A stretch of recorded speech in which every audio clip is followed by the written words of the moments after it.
Hello friends, my name is Jaju Spa and today we will talk about the book Frankenstein. It was written by Mary Shelley in 1818 and but I don't have that version. I have this version. It is for kids and it's not really for adults, but I got this book for my nephew and he is 7 years old and I had to read this story to him, and I have not yet read the unabridged version of this book. And I also thought that why would they put it in the kids section if it was not for kids? But as I have come to realize, it is definitely not for kids. I will not, advise you to read this book to your kids. So let us begin. The story is about a guy, Victor Frankenstein. He lives in Geneva with his friends and his family, and he has his parents, his mom, and his brothers William and Ernest, and he also has a girl Elizabeth, and he loves her, and he has a best friend. His name is Henry, but his friends, they are normal people, like regular people. They like to talk about the beauty of nature and adventures and courage, warriors, wars, stories of the normal kind. But Victor he is more drawn towards the dark side of things, and he decides to study about these things, and he is also very much influenced by the power of electricity, because as a child he encountered a thunderstorm and its power, it like he saw the lightning and it was really exciting to him. So he wanted to study these things, and he decides to study these things, and he decides to go to the university. And then he goes to the university and he just starts to study, and he forgets all about his family and friends. So what Victor does is he just goes there and he dedicates all of his time into creating life using the power of electricity, because he feels that electric power is able to create life. And he eventually even succeeds in making a creature, making a monster, a creature. I think I'm gonna call him a monster, although we should not judge people by the way they look, but you know what I mean. So he eventually ends up creating a monster kind of a thing, and he gets scared of it because it looks hideous. It's yellow greenish in color, and it's really big and looks like a real devil. So he gets really scared of it, and then this monster, he comes to life, and he stands up and he's very scared and he runs away from his home wherever he was staying in the university. And then after some time he comes back and the monster has left, so he gains back his regular life and he just does the regular things. But then one day Victor gets a message from his home in Geneva from his father, and he tells him that his brother William has died. And Victor just leaves for his home in Geneva, and there he eventually realizes that it is the monster who killed his brother William, and he's like really scared. And then but he is also not able to tell other people because no one would believe him. There is no proof that he has. And some other girl, some innocent girl, is convicted and she is executed.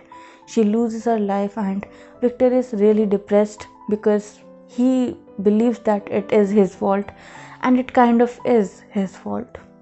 So one day while Victor is traveling, he meets the monster, and Victor is very scared of it again, but he screams at him to leave, and why did he kill his brother William, and he's very angry with the monster. But the monster tells him to just wait and listen to his story, and then monster tells Victor that he was very badly treated by people and he did not want to kill his brother, and there were some events that happened that eventually led to his brother's death. But it was the creature's fault. He accepts. This is a very hard word to say, by the way. So he accepts that he did murder William, and then he tells Victor that he wants a woman so he can marry a woman and live a happy life. and he tells Victor that if he denies to not make a woman for the creature, then he will kill all the people he loves. And Victor accepts that, okay, I'll make a woman for you. And then he starts to make her. But then he realizes that maybe this girl, she won't like the creature, and maybe they both would be that kind of, like, they would turn into huge monsters and kill people, like his brother William was killed. So he decides to destroy her. So Victor destroys the woman, and the creature, he realizes that, he sees it that Victor did this. So he says to Victor that he will kill everyone he loves, and he will see Victor at his wedding party, wherever he's having that party. And Victor is like, oh my god, Victor, you are weak. So later, the monster kills Victor's friend Henry, and he even kills his love of his life, Elizabeth. And later, Victor's dad, he also dies because of all the trauma. And then Victor goes on, he decides to embark on a journey and to catch the creature. But he is not able to find him. Creature is really intelligent, and Victor is just not able to find him. And eventually, Victor just dies. And then creature realizes that nobody is following him, so he comes back, and then he sees that Victor is dead.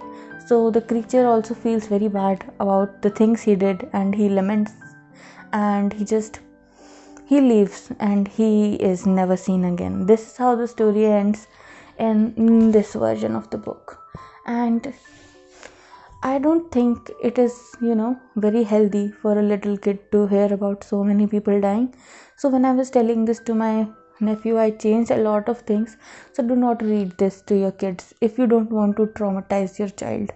But you can read it to older kids. They would like it. It is a very good example of how you can just misuse the gifts that you have and not be careful. Like Victor should have been careful when he was making this creature. He did do bad for both of them. Another thing that I liked about this story is how it captures the loneliness this creature feels, because this creature, he was just created by a scientist, and he does not have a family or any friends, because he looks the way he looks, and he's not able to find any connection. So it really made me realize how grateful we should be, and I am at the moment, that we have people around us, and it matters a lot. So we should be very careful, and we should love our neighbors. I know I have been repeating this message for a while on this channel, but I really want to spread this message that we should love ourselves and our family and our friends, and also strangers.